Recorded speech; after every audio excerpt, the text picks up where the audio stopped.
Hello everyone, how's it going? Well, after quite a while of no videos of the Dodge other than a recent 0 to 60 video which took most of the day to make, wanted to do a quick update video on the Dodge D100 Slant 6. This truck was recently handed down to me by my granddad, who unfortunately has gotten ill lately. And is not doing very well, and he can no longer drive, so he handed this truck down to me.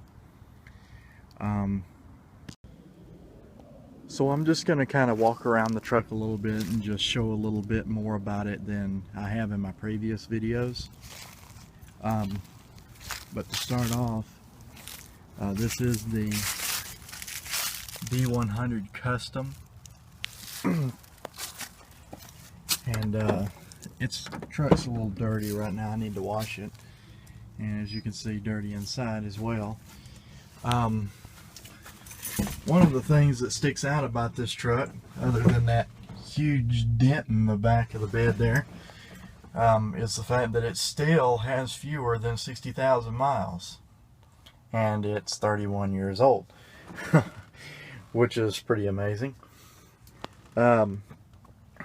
The only thing, you know, I know trucks back in the day were not really meant for that much luxury, but I really do wish this thing had a intermittent wiper option, because when you're going down the road and it's just barely lightly drizzling, you know, you have to basically flip the switcher by your hand manually and just go click, click, click, click.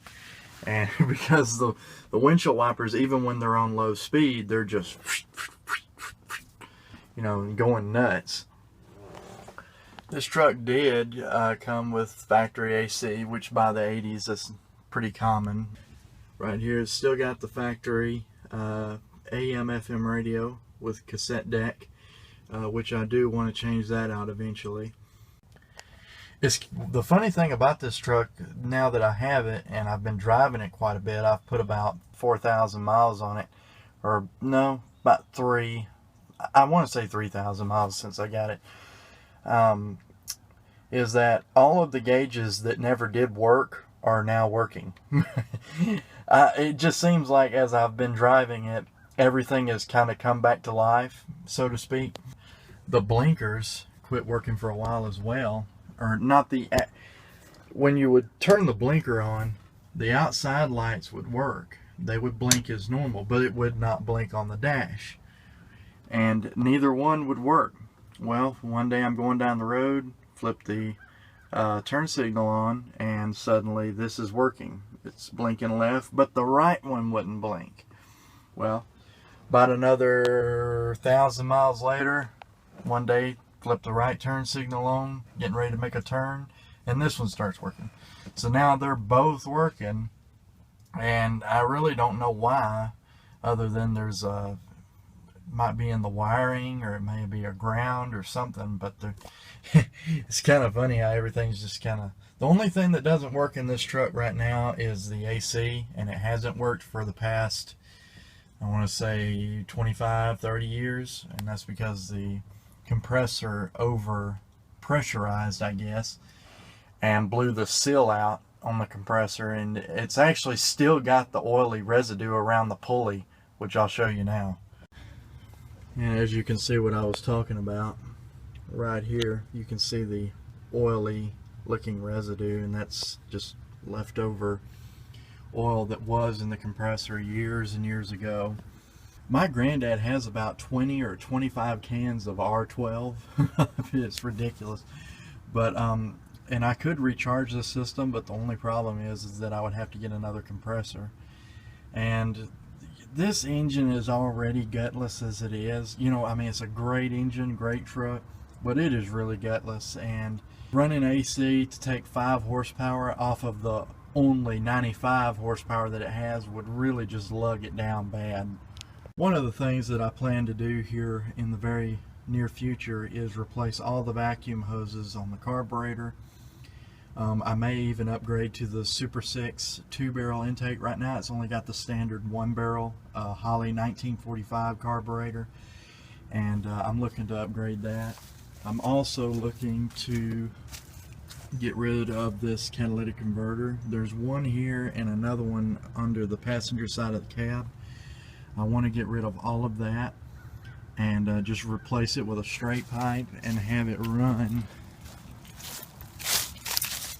back to here and curve and come out right here in front of this front tire with stainless steel piping. And right now it has a pretty bad exhaust leak right here at this donut gasket where the catalytic converter ties into the exhaust manifold, and it blows into the cab, and it's really getting annoying because it gives me a headache, all that crap blowing in my face. Still has the factory grandpa wheels on it that I call them, and I would like to change these out to the I want to say just kind of like the saw blade wheels that Dodge had on these trucks, and just kind of make it look nicer. I also want to replace this door because my granddad got it into a tree when backing up one time and really did a number on the cab there and the door. But the door needs to be replaced. Also want to replace this bed. I just want to replace the whole bed, take this one off, find a good one in a scrapyard or something, and mount it on. That would really make this truck a lot nicer and just, you know, just overall just look better. But these are the only problems with the truck. I mean, everything that is wrong with it is very superficial. It's just very minor stuff that you know, only people that like to nitpick would complain about. And I'm kind of one of those people. But I mean, nothing mechanical is wrong with the truck. I still need to change the trans fluid, and the trans fluid is very old. It's almost 30 years old. I'd say 25 years old. I've also changed the oil and went down to a 10W30. My granddad was previously running Castrol 20W50, but I believe Castrol is now an energy conserving oil for newer vehicles because it causes the zinc, which is an anti-wear additive, causes catalytic converter failure because of higher pollution in newer vehicles. But because this engine does not use a roller cam, it uses a flat tappet hydraulic cam, it's higher friction, therefore you need higher zinc in the oil to reduce cam lobe wear and tappet wear. And as a result, I went to Rotella, which does have, I think, 12 or 1300 ppm of zinc, and which will help because this is not a roller cam. It will help with the cam wear and make it run better, or just make it last longer, that is. The only problem with going to 10W30 is I have noticed a little bit more lifter noise than usual, so I'm probably going to go up to the Rotella T4 15W40, and right now I'm running the Rotella. It's the Rotella 10W30, and I just want to go up a little bit heavier weight, kind of increase pressure a little bit, and maybe clear up some of that lifter tick. But it doesn't need 20W50. Now the manual states that 20W50 is best, but keep in mind that was back 30 years ago, and nowadays you don't need that heavy of a weight. It's the additives that have come a long way and help with engine wear. And plus, especially on this engine, you know, you want to try and get the oil to the bearings as quickly as possible, and 2050 just doesn't move that fast, especially in cold weather. And 1540 or 1030 will definitely move and get to your bearings, I would say, noticeably quicker.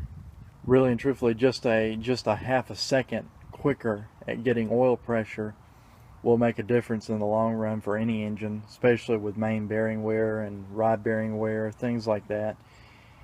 And but overall, the truck is in good shape. alternator's original. I mean, most of the truck is original.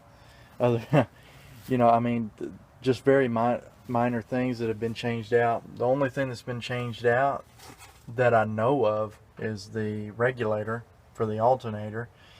The reason the voltage regulator for the alternator was changed out is one night my granddad was going down the road, and he told me, he said, I'm going down the road and all of a sudden my lights get real bright. He was thinking, he told me, he said, I didn't think much about it. He said, but damn, I sure can see good. He said about that time both headlights went boom, they blew out and everything went dark. And he told me, he said that voltage gauge on the dash was reading pegged out max. And hell, this regulator started smoking, I believe, and changed that out. And luckily no long-term electrical problems. It just but it got these headlights so damn hot that they exploded basically. So now it's time for a cold start. It's been sitting since yesterday, and it got down to about 25 or so last night, and it hasn't been above 39 or 40 all day today, and it's about 3 o'clock in the afternoon now. So I'm gonna go ahead and start her up.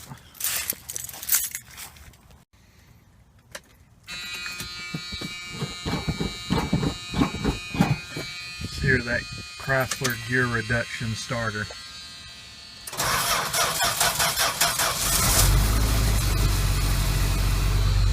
And just like that, been sitting all day yesterday and all day today.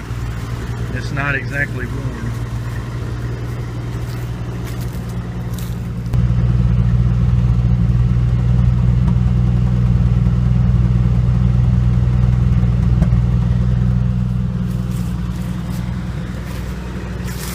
Alright, so there's a little update video on the Dodge. Hope you enjoyed. Thanks for watching.